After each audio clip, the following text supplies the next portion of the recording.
What is the crack, everybody, and welcome to my video where I got the infuriating platinum trophy for Crash Team Racing. I genuinely did not think I would be able to beat this game just because of the time trials, and later on in this video I will tell you which one of the levels nearly broke me completely. And I would like to know, if you've played this game, did you give up? Did you platinum it? But let's kick off this video with the plot of the game, and it goes like this. This goofy goober of a fella comes down to challenge Earth's fastest racer. Now, to get to be the fastest racer on Earth, we have to beat 4 different bosses, which are Ripperoo, Papu Papu, Komodo Joe, and Pinstripe, while also beating all the other people that want to be Earth's fastest racers. But that's only a side plot, because I was here for the trophies. So let's start with the first trophy I got, called Off to a Good Start. And I got this by just simply winning the first race in adventure mode. When I started this, I didn't really know the track, so I played on medium. And after the first race, I was like, oh, maybe this game won't be so hard. But I was so wrong. I still find it hard to believe that I got the platinum trophy when I'm doing stuff like this. But it's not like these first few trophies were hard or anything. Like the next trophy I managed to get, which was called Can't Hide From Me. And how I acquired this trophy is by playing Hide the Rocket 3 times with the other players on the track. The next trophy that I managed to acquire was called Boom, which you get for hitting 2 opponents at the same time with 1 bomb. The funniest part about this video is I managed to hit 2 people without even realizing it. The next trophy that I managed to acquire was called Photo Finish. And how I got this trophy is by winning the race with less than a second between me and the second fella. I love how these characters can take a missile to the back and just shrug it off like it's absolutely nothing. Or like this next trophy called Get Off of Me, where you just get a TNT on your head and somehow can just hop it off. But even if you can't hop it off, it's just a matter of you lost a bit of speed, you can keep going. And if you time it especially well, you might not lose that speed at all, like for this next trophy called Super Boost. And how I acquired this trophy is just by speed boosting over a speed pad, which gave me a significant boost to keep going. I just needed to slow down a bit for this next trophy, and it's called That's How I Roll. And I got this trophy by just customizing my ride. You know, changing the wheels, putting a card in the spokes. I thought about putting it red because everyone knows red goes faster. And maybe if I did turn it red, I would not have to have done the race as many times as I did. And this next trophy that I managed to acquire was called Burning Rubber. And to get this trophy, all I had to do was drift a total of 500 times. I still had no clue how to drift properly though. The first boss you come across in this game is Ripperoo. And once I beat him, I got the next trophy called Crazier Than the Ripper. And I have no idea why he was chosen by Oxide to hold the key, because it'd be like setting your house on fire and expecting it not to burn. The next trophy that I managed to acquire was called Let Me In, and you get this for using the shortcut at Tiny's Temple. And the only way you can access this shortcut is by throwing something at the door to bring it down. My first time around this track, I had no idea that there was a shortcut here, and it has to be the second worst shortcut in this game, and I'll tell you which one's the worst when it comes up, but if you want, you can take a guess down in the comments. And the next boss you come up against is Papu Papu, and I don't know how he can sit in a motorized cart and keep going. That thing must be made of vibranium, and I actually managed to get 2 trophies in one here. The first trophy I got was called Expert Dodger, which I got for avoiding all of the things Papu Papu dropped throughout the race. And the next trophy I got here is Me Fast You Slow, which I got for beating Papu Papu in the race. And believe it or not, to get these trophies it's fairly easy. Just stay out in front of Papu Papu. I know, to win a race, come first. It's absolutely bonkers. Dragon Mines was a level that absolutely completely destroyed me. I couldn't for the life of me get the hang of turning on that swirl, so I decided to take a shortcut that's in Dragon Mines. And in retrospect, that shortcut was a lot harder to learn than just learning how to turn on the swirl.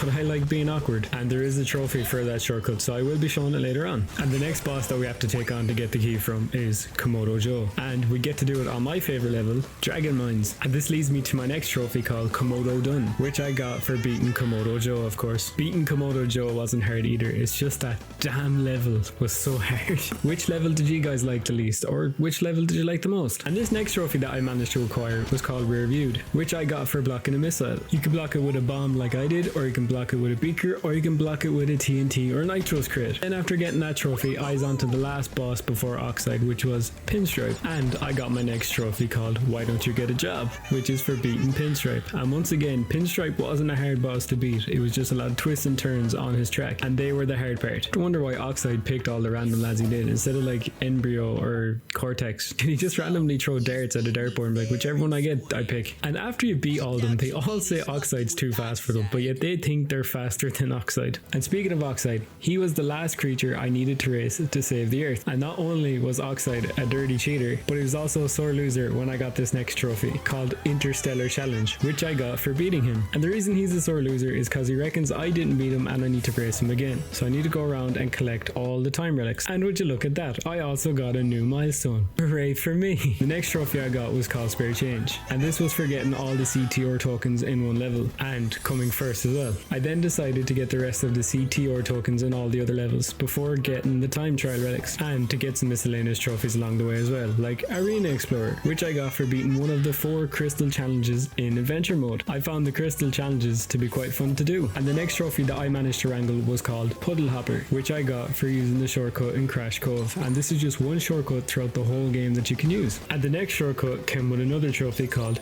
Pyramid Parkour, and I got this trophy for using all the shortcuts at Papu's Pyramid. Seriously, how are you supposed to discover like half of these shortcuts without the internet? And this next trophy I got is called Minecarting, and all you have to do is use the shortcut in Dragon Mines without being squished. And this is the shortcut I was telling you about earlier. And this shortcut may seem easy because I have a boost, but in the time trials you don't get any power-ups, so I had to do this with full speed. And the next trophy that I managed to unlock was called Token Collector, and you get this for collecting all the CTR tokens in all the levels, and after collecting them all you have to come first too. And this next trophy that I managed to get was called Sprinter, and you get this for getting your first relic, and I was so happy when I found out you don't need gold or platinum relics to finish this. I think if I did have to get gold or platinum, I'd end up pulling up my hair and just giving up. And I was back to shortcuts with this next trophy called Artic Hurdler, which like I said I got for using the shortcut in Polar Pass. I just about got enough speed to use the shortcut, still didn't realize I had to drift. And this next trophy was called Booyah Grandma, and I unlocked this trophy for winning one of the cup races. I still have no idea why they keep mentioning a grandma. This next trophy that I managed to unlock was called Gem Collector, and I got this for collecting the rest of the gems in adventure mode. I wonder why they added the gems to the game, because they do absolutely nothing other than add like 2 trophies, and I suppose allow them to say grandma again. And speaking of collecting, the next trophy I got was called Relic Collector, and you get this for getting all the relics through all the levels in adventure mode. And I can't believe I got a platinum relic on the last level. And the next trophy I got was called Galaxy's Fastest, and this is for racing Oxide the second time, even though he's a cheating shite and doesn't deserve to race. Imagine being a cheater and you still can't win. Speaking of winning, the next trophy I got was called Natural, and you get this trophy for placing first in one race without using any power-ups. Definitely one of the easier trophies compared to the last few. Next trophy I managed to get was called Drifter, and you get this for drifting 15 times in one race. Nothing was more goofy than watching him turn side to side while trying to drift. Imagine seeing that in a race. And the next trophy I managed to lay my hands on was called Hyperspeed, and you get this for coming first while you're dead last on the last lap. It makes for a great underdog story. And the next trophy I managed to unlock was called Alchemist, and you get this for directly hitting someone with a power-up beacon, but it can't be someone behind you, it has to be someone in front of you.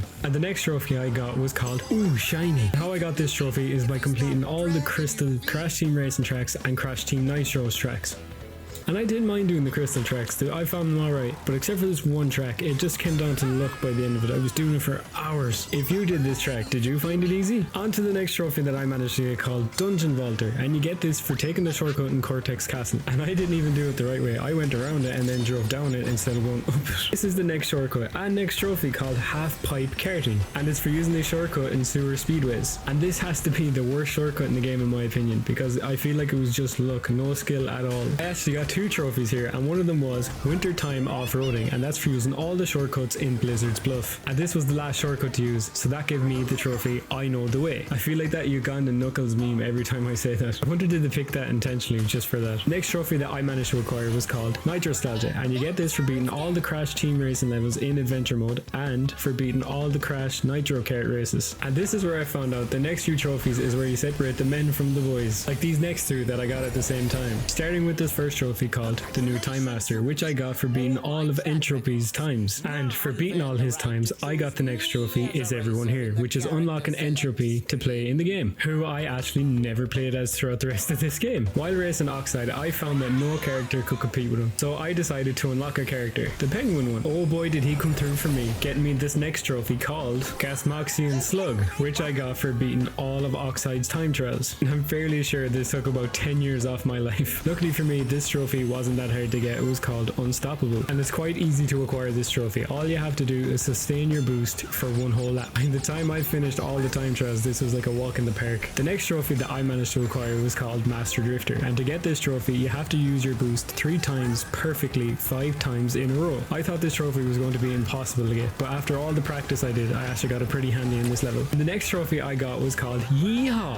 How you get this trophy is by becoming a cowboy. Oh no way, that's what I do on Saturday night. How you actually get this trophy is by beating the goofy goober himself, Oxide, on hard mode. This part was definitely the most fun I've had in this game, and it also led me to getting 2 more trophies. The first one of which was Weapon Technician. To get this trophy, all you have to do is use all the power-ups in Crash Team Racing and Battle Mode, and Juiced Up was the second one. How I got this one is just by using all the Juiced Up power-up once. That's in Battle and Race Mode. It looks funny just seeing tires drive around the place. On to the second last trophy, which was called the Dominator. This trophy was fairly straightforward. All you had to do was win 1 match in every type of battle mode, and then the platinum trophy popped, and I'm actually still kind of surprised that I got it. And that's it for this video, guys. I hope you all enjoyed watching, and I hope I'll see you in the next one. Thank you and goodbye.